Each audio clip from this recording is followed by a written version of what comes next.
تمام تعریف اللہ کے لیے ہے، ہر بھلائی، نوازش اور ہدایت اسی کے فضل سے ہے۔ میں اس پاک ذات کی حمد بیان کرتا ہوں اور اس کا شکر بجا لاتا ہوں۔ جو بھی نعمت ہمارے پاس ہے وہ اسی کی جانب سے ہے، اور میں گواہی دیتا ہوں کہ ایک اللہ کے سوا کوئی معبود برحق نہیں، اس کا کوئی شریک نہیں۔ اس نے ہمیں پیدا کیا، روزی دی اور ہدایت دی، ہماری توفیق اسی سے ہے۔ اور میں گواہی دیتا ہوں کہ محمد اس کے بندے اور رسول ہیں۔ اللہ نے انہیں بشارت دینے والا اور وعید سنانے والا بنا کر بھیجا۔ آپ اللہ کی طرف سے دنیا والوں کے لیے رحمت ہیں۔ اللہ آپ پر درود و سلام نازل کرے اور آپ کے آل و اصحاب پر، جنہوں نے اللہ کے ساتھ کیے گئے اپنے عہد و پیمان کو سچ کر دیا تو اللہ تعالیٰ کی طرف سے خوشنودی اور قبولیت سے سرفراز ہوئے۔ اما بعد، یقیناً سب سے سچی، سب سے زیادہ اثر انگیز اور سب سے پاکیزہ نفع پہنچانے والی نصیحت تقویٰ کی نصیحت ہے، جس کی میں خود کو اور آپ سب کو نصیحت کرتا ہوں۔ اے ایمان والو، اللہ سے کم حق ڈرو اور دیکھو مرتے دم تک مسلمان ہی رہنا۔ قصار سور یعنی چھوٹی چھوٹی صورتوں کے قلب میں سورہ قریش اپنے جاویدہ ندائے حق اور روح پر اپنے گہرے اثر کے ساتھ ہم پر نور بکھیرتی ہے۔ چند ہی کلمات ہے مگر وہ روح کو زندگی بخشتے ہیں اور ہمارے اندر شکر اور حیا کے جذبات بیدار کرتے ہیں۔ قریش کو مانوس کرنے کے لیے،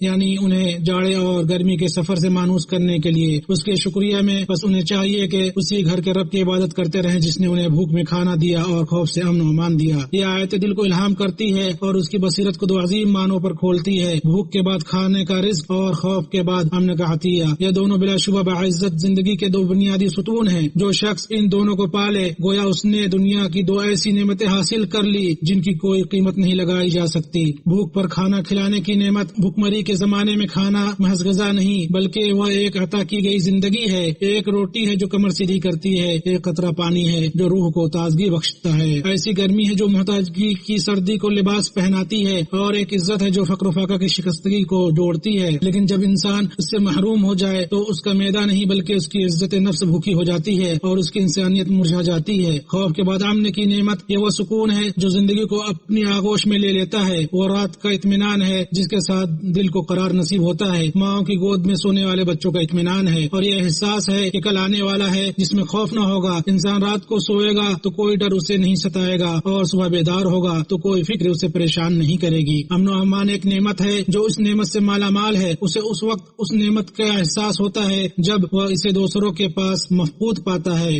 ڈر جب کسی زمین پر جگہ بنا لیتا ہے تو نیند اڑ جاتی ہے، سکون ختم ہو جاتا ہے، دن جہنم بن جاتا ہے اور رات مسلسل ڈراونا خواب۔ سعادت کا حقیقی راز، دائمی خوشحالی کا سرچشمہ، نہ خریدا جانے والا سکون، قلب اور انسان کو عطا کی گئی عظیم ترین نعمت وہ نعمت ہے جس کی طرف نبی کریم صلی اللہ علیہ وسلم نے اپنے اس بلیغ قول میں اشارہ فرمایا: تم میں سے جو اپنی رہائش میں امن و امان اور جسمانی عافیت کے ساتھ صبح کرے اور اس کے پاس اس دن کی خوراک ہو تو گویا اس کے لیے دنیا سمیٹ دی گئی۔ تین نعمتیں ایسی ہیں کہ جب وہ انسان کے لیے اکٹھا ہو جاتی ہے تو اسے شکایت سے بے نیاز کر دیتی ہے اور اسے ان چیزوں کے لیے ترسنے و للچانے سے بچا لیتی ہے جو لوگوں کے ہاتھوں میں ہے۔ امن و امان جس سے اس کے دل کو سکون ملے، صحت مندی جو اسے زندگی پر مدد کرے، اور خوراک جو اس کی ضرورت پوری کرے۔ بس انہیں چاہیے کہ اسی گھر کے رب کی عبادت کرتے رہیں جس نے انہیں بھوک میں کھانا دیا اور ڈر اور خوف میں امن و امان۔ اس آیت کے اندر اس بات پر پرعزم دعوت ہے کہ عبادت اور تواضع کے ساتھ اس ذات کی طرف متوجہ ہوا جائے جس کے ہاتھ میں ہر چیز ہے، صرف ایک اللہ کی طرف متوجہ ہوا جائے جس کے خزانوں سے ہی نعمتیں آتی ہے اور جس کی رحمت سے ہی ڈر دور ہوتا ہے۔ جس نے قریش کو بھوک کے بعد کھلایا اور ہر طرف سے ان تک روزی پہنچائی وہ اللہ ہی ہے، اور اسی نے انہیں ڈر کے بعد امن عطا کیا اور ان کے لیے امن و امان اور استحکام کے اسباب مہیا کیے اور بیت اللہ الحرام کی حرمت سے انہیں محفوظ کر دیا۔ یہ نعمتیں نہ ان کی طاقت کا نتیجہ تھی اور نہ ان کی تدبیر کا ثمرہ، بلکہ اللہ کی طرف سے خالص فضل و احسان اور نعمت تھی جو حمد و شکر کا تقاضا کرتی ہیں۔ اسلام سے پہلے جزیرہ عرب بھیانک غربت اور دائمی ڈر میں جی رہا تھا۔ ضرورتیں ان کی زندگی کو الٹ پلٹ کرتی رہتی تھی، حملے ان کا محاصرہ کیے رہتے تھے اور لڑائیاں انہیں دہشت زدہ کیے رہتی تھی۔ جب اسلام آیا تو ان کے حالات انتشار سے اتحاد میں بدل گئے، بھوک و تنگی سے فراوانی اور خوف سے امن و امان میں بدل گئے، اور بھولا ہوا جزیرہ ایسی امت میں تبدیل ہو گیا جس نے وہ تہذیب قائم کی جس کی کرن مشرق و مغرب میں پھیل گئی۔ یہ تبدیلی صرف اللہ کے اس فضل و احسان، ہدایت اور نعمت کی بدولت تھی جو ان پر اس طرح نازل ہوئی کہ اس کا انہیں گمان بھی نہیں تھا۔ یہیں سے اس سورہ کا یہ کھلا پیغام ہے کہ تم اس گھر کے رب کی عبادت کرو کیونکہ وہی اکیلا ہے جس نے کھلایا، امن دیا، عزت بخشی اور ہدایت دی۔ جس پر اللہ تعالیٰ نے انعام کیا، بھوک سے جسے کھلایا اور خوف سے جسے معمون کیا، اس نے خوشحال زندگی اور نفسیاتی استحکام کے عظیم ترین ذرائع پا لیے۔ اسی لیے اس پر واجب ہے کہ وہ ان نعمتوں کی عظمت کو ذہن میں رکھے اور ان کے مقابلے میں دائمی شکر، سچے تقوی اور ایسے برتاؤ سے کام لے جو ان نعمتوں کی حفاظت کرے اور انہیں بچا کر رکھے۔ اللہ تعالیٰ کا فرمان ہے اگر تم شکر گزاری کرو گے تو بے شک میں تمہیں زیادہ دوں گا۔ اور تمام شکر میں سے یہ ہے کہ نعمت پر اطاعت کی جائے، نہ کہ نعمت بھلا دی جائے، اور یہ کہ احسان کی حفاظت کی جائے، نہ کہ اسے فراموش کیا جائے۔ حقیقی شکر کہے جانے والے چند کلمات میں مختصر طور پر بیان نہیں ہوتا، بلکہ اس کا آغاز دل کے اقرار سے ہوتا ہے، زبان کے سچے بول سے ظاہر ہوتا ہے، اور اعضاء سے نیک عمل کی طرف منتقل ہوتا ہے کہ اللہ پاک ہی فضل و احسان والا ہے۔ اور شکر میں سے یہ بھی ہے کہ نعمت پر اللہ کی اطاعت کی جائے، اس کی نافرمانی نہیں، اور ہم اللہ سے دعا کریں کہ نعمتیں ہمیشہ رہیں، نہ یہ کہ ہم نعمتوں پر بھروسہ کر لیں۔ جس نے بھوک میں کھلانے اور خوف میں امن کی قدر جان لی، وہ ان نعمتوں سے محروم شخص کی حالت کو محسوس کرے گا اور اس شخص کی تکلیف کو محسوس کرے گا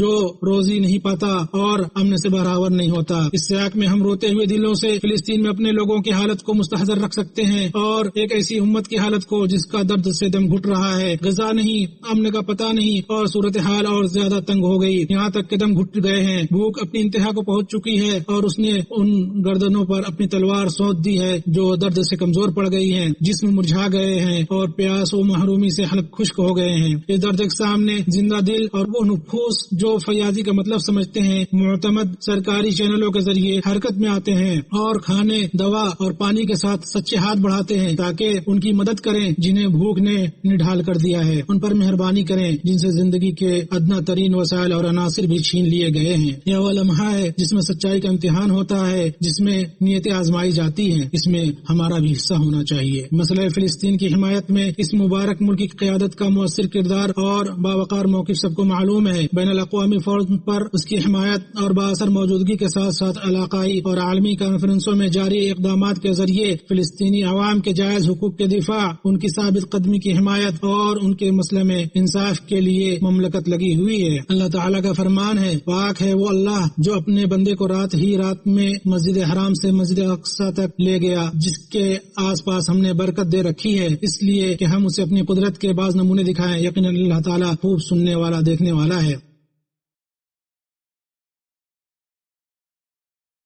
تمام تعریف اللہ کے لیے ہے جس کے سوا کوئی پناہ گاہ نہیں اور جس کی قضا سے کوئی مفر نہیں بجز اس کے کہ اس کی رحمت ہو اور اسی کی طرف رجوع کیا جائے۔ میں اس پاک ذات کی حمد بیان کرتا ہوں اور اس کا شکر ادا کرتا ہوں ان نعمتوں پر جو اعداد و شمار سے باہر ہیں، جو اسی کی طرف سے ہیں اور اسی کی جانب انہیں لوٹنا ہے۔ میں گواہی دیتا ہوں کہ اللہ کے سوا کوئی معبود برحق نہیں، اس کا کوئی شریک نہیں۔ اس نے اپنی قدرت سے آسمان کو بلند کیا، تمام مخلوق اس کے آگے سرنگوں ہے اور چاہیں یا نہ چاہیں اسی کی طرف لوٹنے والے ہیں۔ اور میں گواہی دیتا ہوں کہ محمد اللہ کے بندے اور رسول ہیں جنہوں نے رسالت پہنچا دی، امانت ادا کر دی، مخلوق کو اللہ کی توحید، اس کو مضبوطی سے تھامنے، اس پر توکل کرنے اور اسی کی طرف لوٹنے کی دعوت دی۔ اللہ رحمت نازل فرمائے آپ پر، آپ کی آل پر اور آپ کے صحابہ پر جنہوں نے سماعت کے ساتھ آپ سے بیعت کی یہاں تک کہ آپ سے جا ملے اور آپ کی راہ پر کاربند رہے اور اسی کی طرف دعوت دی۔ اما بعد، میں آپ کو اور خود کو اللہ کے تقوی کی وصیت کرتا ہوں کیونکہ یہی سفر کا ذات راہ ہے اور دنیا و آخرت میں کامیابی کی کنجی ہے۔ دعا ایسا دروازہ ہے جو کبھی بند نہیں ہوتا، سچی نیت ایسا عمل ہے جو ضائع نہیں ہوتا اور اچھی بات کا اثر وسیع ہوتا ہے۔ اہل غزہ اور فلسطین کی حالت کو یاد دلانا ضمیر کو زندہ کرنا ہے اور ہر شخص اپنی استطاعت کے مطابق حصہ ڈال سکتا ہے۔ جس نے کسی عمل کے احساس کو زندہ کیا اس نے اس عمل میں شرکت کی، اور جس نے دل سے دعا مانگی گویا اس نے مدد کی، اور جس نے یاد دہانی کرائی اس نے پیغام پہنچا دیا۔ اللہ تعالیٰ کا فرمان ہے، اور جب میرے بندے آپ سے میرے بارے میں پوچھیں تو میں قریب ہوں، دعا کرنے والے کی دعا قبول کرتا ہوں جب وہ مجھے پکارتا ہے۔ سو اگر تمہارے پاس رات کی تاریکی میں ایک سچی دعا کے سوا کچھ نہیں تو وہی کرو، ان کے لیے ویسے ہی دعا کرو جیسے تم چاہتے ہو کہ تمہارے اور تمہارے اہل خانہ کے لیے مصیبت کی گھڑی میں دعا کی جائے۔ اے اللہ تو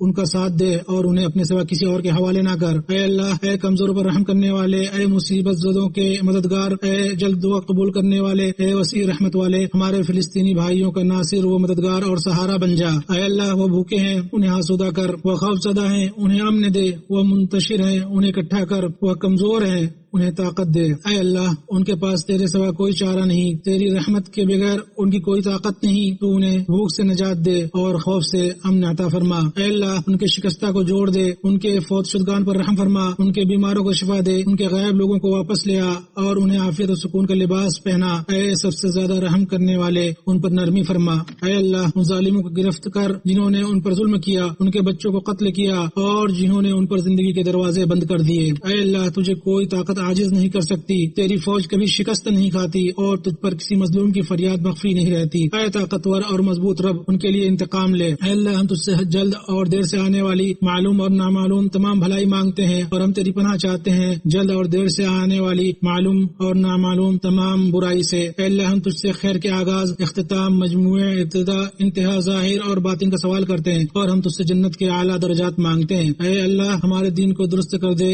جو ہمارے ہر کام کے تحفظ کا ذریعہ ہے، اور ہمارے دنیا کو درست کر دے جس میں ہمارا گزر بسر ہے، اور ہماری آخرت کو درست کر دے جس کی طرف ہمیں لوٹ کر جانا ہے، اور ہماری زندگی کو ہمارے لیے ہر بھلائی میں اضافے کا سبب بنا اور موت کو ہمارے لیے ہر شر سے راحت کا ذریعہ بنا۔ اے اللہ، اس بابرکت ملک کو اپنی حفاظت اور نگرانی میں رکھ، اس کی سرحدوں، امن کے محافظوں اور قائدین کی حفاظت فرما، اور کثرت سے درود بھیجو خوشخبری دینے والے، ڈرانے والے روشن چراغ محمد بن عبداللہ پر، کیونکہ ان پر درود بھیجنا درجات کی بلندی اور گناہوں کی مغفرت کا سبب ہے، اور تمہارے رب نے تمہیں اپنی کتاب میں اس کا حکم دیا ہے، فرمایا اے ایمان والو تم ان پر درود بھیجا کرو۔ اے اللہ، خادم حرمین شریفین کی حفاظت فرما اور انہیں ان چیزوں کی توفیق دے جو تجھے پسند ہے اور جن سے تو راضی ہو، اور ان کے ولی عہد کو ہر خیر کی توفیق دے۔ ان دونوں کے ذریعے اسلام اور مسلمانوں کی نصرت فرما، اور مسلمانوں کے تمام حکمرانوں کو تیری کتاب پر عمل اور تیری شریعت کو نافذ کرنے کی توفیق عطا فرما۔ اے ہمارے رب، ہمیں دنیا میں بھلائی عطا فرما اور آخرت میں بھی بھلائی دے، اور ہمیں آگ کے عذاب سے بچا۔